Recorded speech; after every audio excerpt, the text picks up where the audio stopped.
মধ্যপ্রাচ্য থেকে এই মুহূর্তে আপনারা কেউ দেশে টাকা পাঠাবেন না। জি হ্যাঁ বন্ধুরা, যারা মধ্যপ্রাচ্যে আমাদের বাংলাদেশি প্রবাসী ভাই বোন আছেন, প্লিজ আপনাদের কাছে অনুরোধ থাকবে, বর্তমান মধ্যপ্রাচ্যের পরিস্থিতি এতটা ভালো না।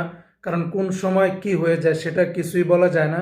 তাই আপনার নিজের চলার জন্য, আপনার নিজের নিরাপত্তার জন্য অন্তত যেন 2-1 মাস আপনি বেতন না পেলে, 2-1 মাস আপনার কাজকর্ম না থাকলে আপনি এই টাকা দিয়ে মিনিমাম আপনার খাদ্যটুকু প্রয়োজনীয় সব কিছু যেন সারতে পারেন।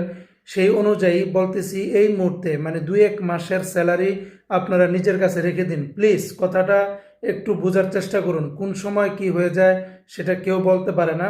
মধ্যপ্রাচ্যের বর্তমান পরিস্থিতিটা তারা কখনো জীবনে কল্পনাও করেনি এরকম পরিস্থিতির ভিতরে তারা পড়বে। তাই আপনাদের কাছে অনুরোধ থাকবে, প্লিজ আপনারা 2-1 মাসের টাকা আপনাদের নিজেদের কাছে রেখে দিন। কারণ হয়তোবা অনেকের কাজ থাকবে না, অনেকের কোম্পানি স্যালারি দিবে না, তখন কিন্তু আপনারা বড় ধরনের সমস্যার ভিতরে পড়ে যাবেন। তাই আগে নিজে সেফ থাকুন, নিজে ভালো থাকুন, তারপরে অন্যান্য সব কিছু।